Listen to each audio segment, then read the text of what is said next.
വീണ്ടും നമുക്ക് കുറച്ച് പേഴ്സണൽ കാര്യങ്ങളിലേക്ക് വരാം അല്ലേ. ഈ സണ്ണിൽഹനെ അങ്ങനെ പരിചയപ്പെട്ടില്ല. ദുബായിൽ വർക്ക് ചെയ്യല്ലേ?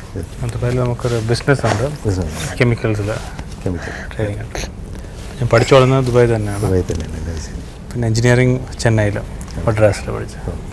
ഫാദറിൻ്റെ രാഷ്ട്രീയ കാര്യങ്ങളൊക്കെ ശ്രദ്ധിക്കാറുണ്ടോ? എങ്ങനെയാണ്? അതൊരു തമാശയുണ്ട്.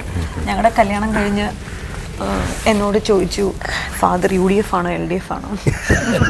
കല്യാണം കഴിഞ്ഞതിന് ശേഷം കോൺഗ്രസ് ആണെന്ന് അറിയാം, പക്ഷെ UDF ആണോ LDF ആണോന്ന് അറിയില്ല. നല്ല തമാശയാണ്. അല്ല, അത് ഒരു കണക്കിന് നന്നായി സാർ. കാരണം എന്താ അറിയോ, രാഷ്ട്രീയത്തിൽ ഇടപെടുക, മക്കൾ ഇടപെടുക, മരുമക്കൾ ഇടപെടുക എന്നുള്ള ഒരു ആക്ഷേപം ഇനി ഉണ്ടാവില്ല എന്ന് നമുക്ക് വിശ്വസിക്കാം. കാരണം അദ്ദേഹത്തിന് അതിനോട് താല്പര്യമില്ലല്ലോ. ഞാൻ പറഞ്ഞു എന്നോട് ചോദിച്ചാൽ നന്നായി, വേറെ ആരോടെങ്കിലും ചോദിച്ചിരുന്നെങ്കിൽ മോശമായി പോയത്. സാറിൻ്റെ ഗ്രാൻഡ് ചിൽഡ്രനോട് എങ്ങനെയാണ് അവരായിട്ടുള്ള അവരെയൊക്കെ ലാളിക്കാൻ, ഈ പറഞ്ഞൊരു മക്കളെ ലാളിക്കാൻ സാറിന് സമയം കിട്ടിയിട്ടില്ല അധികം. ഇപ്പം ഞാൻ അത് കണ്ടു. കാരണം ഇപ്പോൾ ഈ പ്രോഗ്രാം തുടങ്ങാനായിട്ട് ഇവിടെ വന്നു കഴിഞ്ഞപ്പോൾ സാറ് ഈ മക്കൾ രണ്ടുപേരും സാറിൻ്റെ അടുത്തേക്ക് ഓടി വരുന്നു, സാറ് രണ്ടുപേരും എടുത്ത് ഉമ്മ വയ്ക്കുന്നത് ഞാൻ കണ്ടു. അതൊരു നല്ലൊരു അപൂർവ നിമിഷമായിട്ട് തോന്നി. സാറിന് ഒരു മുത്തച്ഛൻ്റെ വാത്സല്യം. പിള്ളേരെ പക്ഷേ മക്കളെക്കാളൊരു ഗ്രാൻഡ് ചിൽഡ്രനോടൊരു പ്രത്യേകത വരുമല്ലോ. ഞങ്ങളൊന്നും എടുത്ത് കാണത്തില്ല, ഞങ്ങളൊന്നും എടുത്തിട്ടില്ല, ഞങ്ങളുടെ PTA വന്നിട്ടില്ല, ഒന്നുമില്ല. അമ്മയാണിത് മൊത്തം നിർവഹിച്ചിട്ടുള്ളത്. ഇപ്പം ഇവരുടെ കാര്യങ്ങൾക്ക് വളരെ ശ്രദ്ധയുണ്ട്. മോൻ്റെ കാര്യത്തിൽ പ്രത്യേകിച്ച് മോൻ വീട്ടിലുള്ളതുകൊണ്ട് എപ്പോഴും. കുഞ്ഞിലെ ചാണ്ടിക്ക് അപ്പയെ കണ്ട ഭയങ്കര പേടിയായിരുന്നു. കാര്യം വല്ലപ്പോഴും കാണുന്ന ഒരാളാണ്, വരും പോകും. ഒരു ബന്ദിൻ്റെ ദിവസം, കോൺഗ്രസ് ആഹ്വാനം ചെയ്തൊരു ബന്ദിന്റെ ദിവസം ഒരു മുഴുവൻ ദിവസം വീട്ടിലിരുന്നപ്പോഴാണ് ഇവർ തമ്മിൽ പരിചയപ്പെടുന്നത്. കോൺഗ്രസിന്റെ ബന്ധമായിട്ട് വീട്ടിലിരിക്കേണ്ടത്. അതെ, ശരിയാ.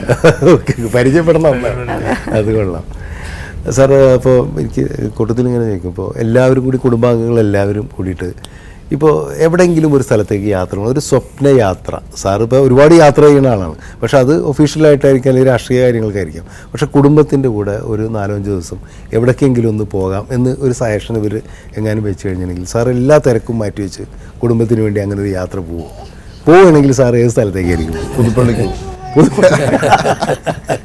പക്ഷെ അവിടെ സ്വപ്ന യാത്ര ഉണ്ടാവില്ല. ഞങ്ങളുടെ സ്വപ്നയാത്ര ഫോണും തിരക്കും ഇല്ലാത്ത ഒരു ദിവസം മാത്രമാണ് ഞങ്ങളുടെ സ്വപ്നം. അതാണ് നിങ്ങളുടെ സ്വപ്നം.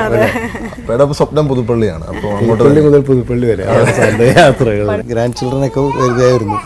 സാർ ഇവരൊക്കെ കളിപ്പിച്ചൊരു വിശ്രമ ജീവിതത്തെ കുറിച്ച് സാർ എന്തെങ്കിലും ചിന്തിച്ചിട്ടുണ്ട്? ഞാൻ പറഞ്ഞല്ലോ, പിന്നെ ഒരു ഏകാന്തത ഇഷ്ടപ്പെടുന്നില്ല.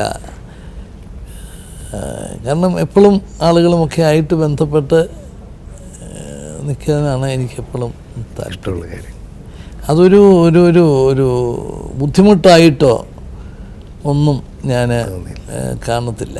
ഇപ്പം ടെലിഫോൺ ആ സമയത്ത് വരുന്ന ഫോൺ ഞാനെടുക്കും. ചിലപ്പം അപ്രധാനമായ കാര്യമായിരിക്കും പറയുന്നത്. എന്നാലും ഈ വിളിക്കുന്നയാളിനെ സംബന്ധിച്ചിടത്തോളം ഒരു പ്രധാനപ്പെട്ട കാര്യമായിരിക്കും. അദ്ദേഹം അതിന് ആ ഒരു കോള് വിളിക്കുന്നതിനുള്ള പൈസ പോലും പുള്ളി ബുദ്ധിമുട്ടിയായിരിക്കും പിന്നെ എടുക്കുന്നത്. അപ്പോൾ നമ്മളതിനകത്ത് ഒരു അസ്വസ്ഥത ഒരിക്കലും പ്രകടിപ്പിക്കാറില്ല. പിന്നെ കാണാൻ വരുന്ന ആൾക്കാർ, അവരെ സംബന്ധിച്ചിടത്തോളം ഓരോരുത്തരും ഒരു വലിയ പ്രതീക്ഷയായിട്ടാണ് വരുന്നത്. അപ്പോൾ അവരുടെ കാര്യം സാധിക്കുന്നില്ലേ പോലും അവരോട് ഒരു നല്ല രീതിയിൽ സംസാരിച്ച് അവരെ ഒന്ന് തൃപ്തിപ്പെടുത്തി ഒന്ന് വിടാനായിട്ട് ശ്രമിക്കും. ചിലരൊക്കെ പണം കടം മേടിച്ചും പണയം വെച്ചുമൊക്കെ ദൂരെ നിന്നൊക്കെ വരുന്ന ആൾക്കാർ ഉണ്ട്. അപ്പം ഞാനൊരിക്കലും അതൊരു ശല്യമായിട്ടോ ഒരു അസ്വസ്ഥയായിട്ടോ വരത്തില്ല. നമുക്കാകെ വരുന്ന ഒരു ബുദ്ധിമുട്ട്, വളരെ പ്രധാനപ്പെട്ട ഒരു മീറ്റിങ്ങിന് പോകാൻ നേരത്ത് അത് വരും. നമ്മൾ അവിടെ താമസിച്ചാൽ വലിയ ബുദ്ധിമുട്ട്. അപ്പോൾ അസംബ്ലിയിൽ ആ സമയത്ത് നമ്മളവിടെ ചെന്നേ പറ്റൂ. അപ്പോൾ ആ സമയത്ത് നമുക്ക് വേറൊരു സമയം കാണത്തക്ക വിധത്തിലൊക്കെ പറഞ്ഞ് പോരേണ്ടി വരും. അതിപ്പോഴും എനിക്കന്നേരം വിഷമമാണ്, അവരെ കാണാൻ പറ്റിയില്ലല്ലോ, അവരോട് പറയാൻ പറ്റിയില്ലല്ലോ എന്നൊരു കുറ്റബോധമാണ് എൻ്റെ മനസ്സിലുള്ളത്. ക്ലിപ്പിങ്സ് നമുക്കിവിടെ കാണാം. ഉമ്മൻചാണ്ടിയെ പറ്റി പറയുമ്പോൾ അദ്ദേഹത്തിൻ്റെ ആ കഠിനമായ പ്രയത്നശേഷിയുണ്ട്.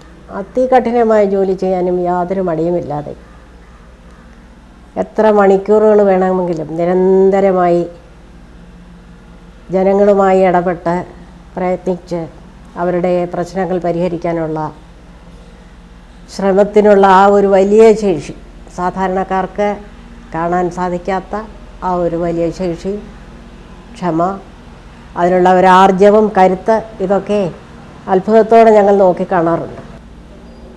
ഈ ജനപ്രിയ നേതാവിന് ഒരുപാട് കാര്യങ്ങൾ ഇനി ചെയ്യാനുണ്ട്. അതിനു മുമ്പ് എനിക്ക് അദ്ദേഹം ഇപ്പോൾ ചെയ്തു തന്ന ഒരു കാര്യത്തിൽ പ്രത്യേകിച്ച് നന്ദി പറയാനുണ്ട്. മലയാളം ഒന്നാം ഭാഷയാക്കണമെന്നും മലയാളത്തിന് അർഹമായ സ്ഥാനം നൽകണമെന്നും എത്രയോ വർഷങ്ങളായി ഞങ്ങൾ അപേക്ഷിച്ചുകൊണ്ടിരിക്കുകയായിരുന്നു.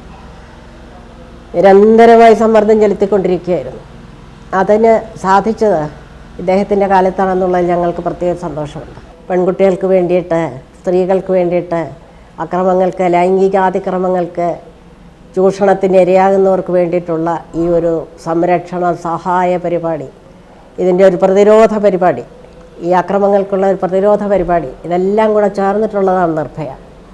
അതിന് ഉമ്മൻചാണ്ടി കൊടുക്കുന്ന നേതൃത്വം അത്യന്തം ശ്ലാഘനീയമാണ്. നന്നായി വരട്ടെ എന്ന് ഈ നാട്ടിലെ പെണ്ണുങ്ങൾക്ക് വേണ്ടി ഞാൻ പ്രാർത്ഥിക്കുന്നു.